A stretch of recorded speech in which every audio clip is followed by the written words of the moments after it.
Microsoft just showed us the future of Xbox and no one is talking about it. What is up, y'all, and welcome to Xbox Ready. I am Ray, and this is my YouTube channel where I talk about Xbox stuff. Only Xbox stuff. Only Xbox stuff. Do you understand me? Anyway, in today's video, we're going to talk about an exciting Xbox update that Microsoft is rolling out that actually gives us a really cool glimpse into the future of Xbox. And I'm not just talking about rest of 2025, 2026. No, I'm talking about Xbox like 5-10 years into the future. Now, if you haven't heard already, we've talked about it a lot on this channel, but if you haven't heard, there is a possibility that Steam may be on the next Xbox, and I'll say it again, Steam on Xbox consoles. Steam on Xbox consoles. That's right, baby. Yes, according to all of these rumors, it seems that Microsoft is pivoting towards next generation lineup that sees the Xbox consoles as more of like a PC console hybrid. Devices that'll support multiple storefronts. They'll be in all sorts of different form factors like handhelds,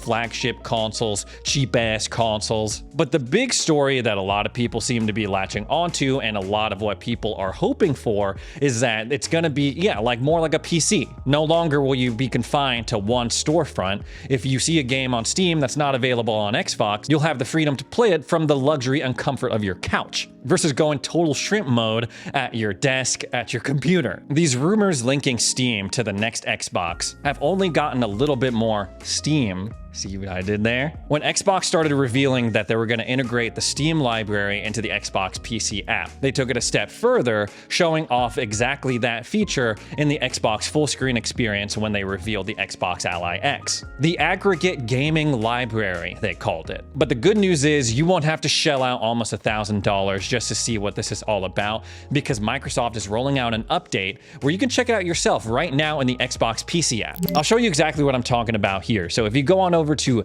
my game library, this is kind of embarrassing because this just kind of, my library tells the story, and the story is that I don't really play a lot of games on PC.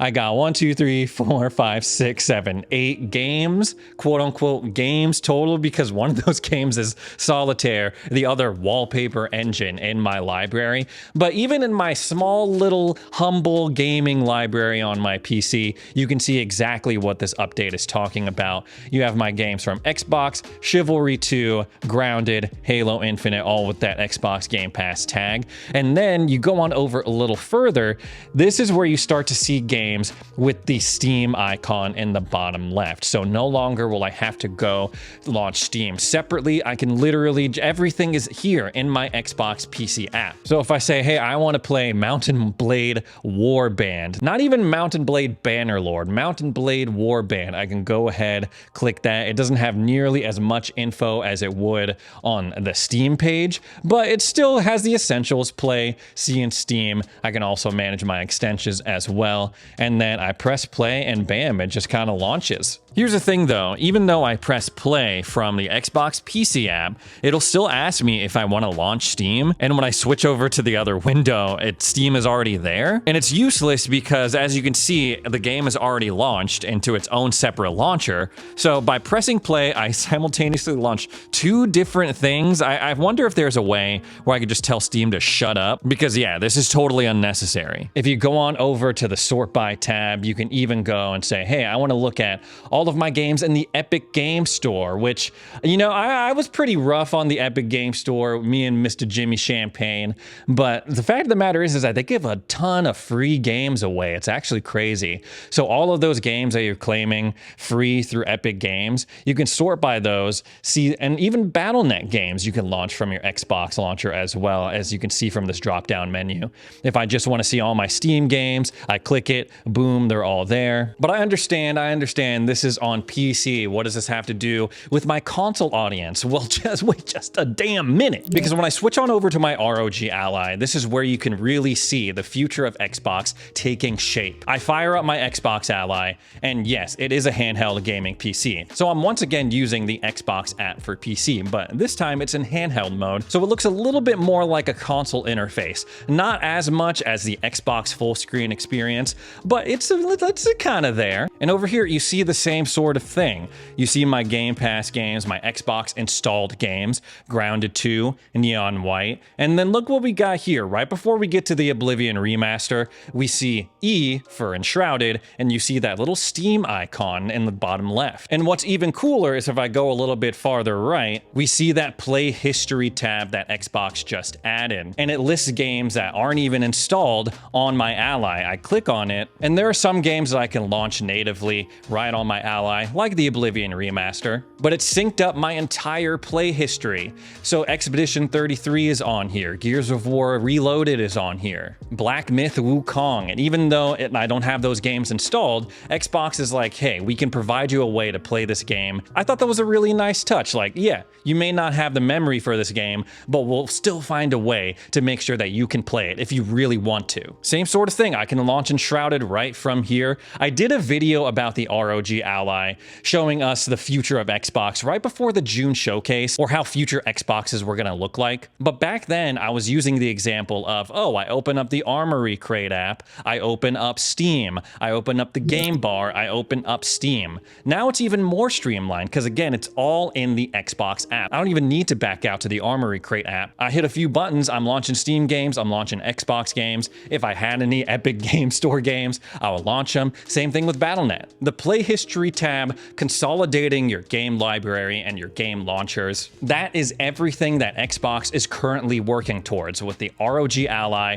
with their next-gen consoles, whatever they're gonna look like, powered by these AMD chips. It's not just another run-of-the-mill update, no. This is who Xbox is. A lot of talk about what Xbox was. Oh, I want to go back to the 360 days. But we can't turn back the clock. But we can get a solid idea of what Xbox wants to do going into the future. And from my point of view, it's pretty fucking cool, even in just these beginning stages. And there's more on the way, and it makes me a lot more confident that all this cool stuff that we're seeing from the Xbox Ally, especially with its software and its interface, it won't just be locked to those devices. It'll make its way on over to other consoles, other hardware. One of the coolest things that I saw when they did the presentation for the Xbox Ally X for the press, they brought us into this little room. There's maybe like 6, 8 of us YouTubers. We got to see a little bit of Gears of War Reloaded, and then we got a little time to mess around with the interface, the full screen Xbox experience. Overall, it was pretty cool, but I made an audible noise when they showed me this feature. It was like a task manager almost.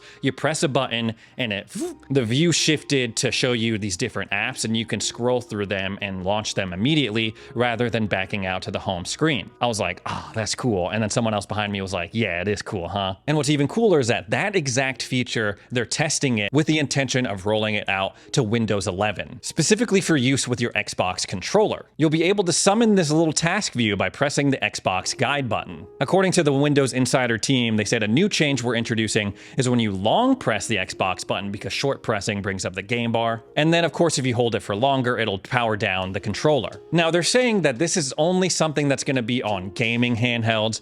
I don't see what reason would there be not to bring this to just general PCs. I guess because predominantly people use mouse and keyboard on that. I don't know. And yeah, it could be redundant because a single press will bring up the game bar on your PC, and it has all the launchers, your widgets, whatever. But this task view, it's cool. I have no other way to describe it. It's just cool. Yeah, you can do other things and it does the same thing, but the task view, I don't know, man. It's just cool. I liked it. It jumped out to me right away. And I'm gonna follow my gut, follow that visceral reaction. And I really hope that this feature is not only on gaming handhelds, but something that we're going to see on the gaming PCs and those future Xboxes we keep talking about. Next up, let's talk about Game Pass. Like I always say, it's not an Xbox Ready video unless we talk about Game Pass in some way. Now, Game Pass has been on an absolute tear, let's be real, to the point where I'm like, damn, I really don't have time.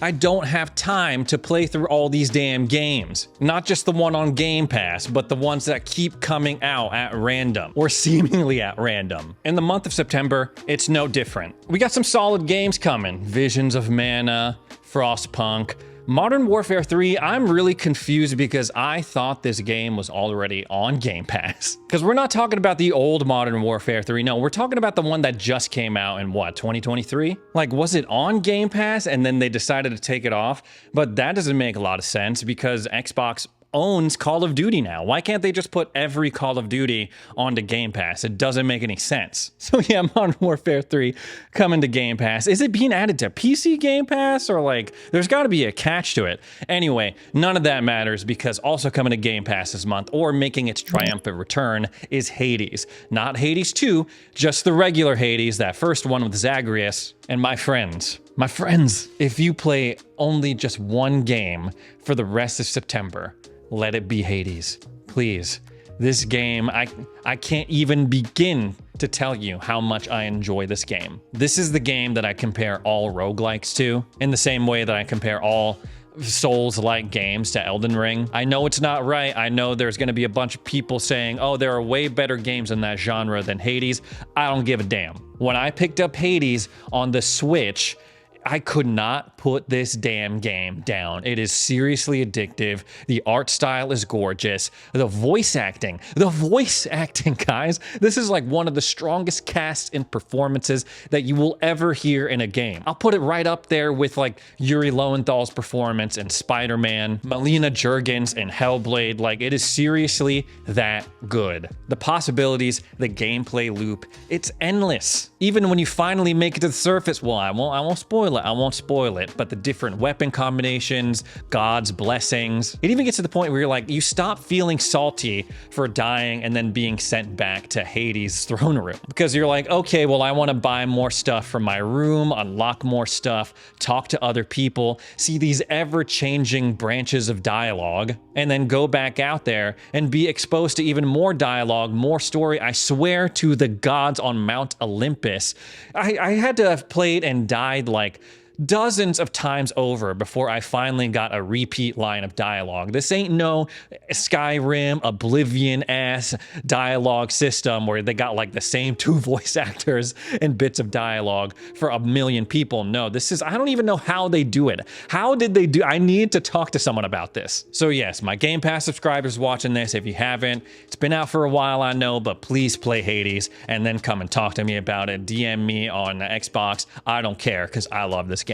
And you know what other franchise holds a special place in my heart? Borderlands. It started back in high school. I know I'm kind of aging myself with that remark, but started playing Borderlands when I was like 18 years old. Played through with my little brother. Played through it with my college buddies. I have very fond memories one year of a hurricane sweeping through Philadelphia. That's where I went to college. And me and my buddies, we took the time to just hang out and beat the campaign for Borderlands. My buddy Robin played as Roland. I played as Lilith, the Siren. I ran it back as a Siren for Borderlands 2. Very fond memories of playing through that game with my buddy Eldon. And for a while, I mean, Borderlands peaked at that second one. I feel like we can all agree, because I also played the pre-sequel. I was like, this is fine. It's not as replayable for me as that second Borderlands. And then 3 came out, and that really fucking pissed me off, because spoiler alert, they kill Maya, which was my main girl in Borderlands 2. And while yes, the gunplay, the gameplay was fun, I think we can all agree that the story was booty cheeks. I also played Tiny Tina's Wonderlands. I did enjoy that. You would think that with my history with this franchise, I would have already jumped into Borderlands 4. I have not. Even though my buddy Eldon is like, yo, you gotta hop on the game, bro. I do want to hop on the game. I want to run it back. I want to feel like it's 2014 again, man. But while critics generally agree that it's a solid game, a return to form for Gearbox, there's also been a lot of buzz about the horrible optimization and performance issues on a multitude of platforms. Despite what that one dude keeps saying, though, Pitchford or whatever his name is, Gearbox is listening to these complaints, and they're working to fix some of them, including adding FOV sliders to consoles. A lot of people saying that the game is making them sick and they wish that they had an FOV slider to give them a broader point of view. They say, Vault Hunters, we have heard your feedback on field of view sliders on console. The team is currently exploring how to bring these sliders to both Xbox Series X and S and PlayStation 5 versions. We will continue to read your feedback and prioritize game updates with your experience in mind. Now, previously, this is something that I'd be like, get over it, guys. You gotta get good. Only the strong can survive in the world of gaming. But recently, I've had my own experience with motion sickness in an FPS game. The remastered Hexen bundle came out, and Bethesda was kind enough to send me a copy. I was like, hell yeah, this is dope. I didn't know. I wasn't familiar with Hexen as a game, and I know people are gonna revoke my gaming card, revoke my YouTube card, whatever. But when I booted it up, I was like, oh, this is awesome. This is like Doom, but I'm like shooting spells and lightning out of my fingertips. But then something went terribly wrong like 10 minutes in. I realized that I was getting motion sick. I was getting sweaty. I was getting dizzy. And I was like, this has never, ever happened to me before. I used to try to get my wife to play first-person games. And a lot of the time, she was like, I'm getting motion sick. I can't play games like Halo. I can't play games like Skyrim because I'm getting that motion sickness. And I never understood until that moment. And while I've heard that adding FOV sliders, expanding that field of view can help some people, it didn't help me in Hexen. I know, go ahead and revoke my gamer card. I'm sorry, guys. But hopefully it would help people in Borderlands 4. Unfortunately for Gearbox, there are many other issues they need to address, especially on the Xbox version,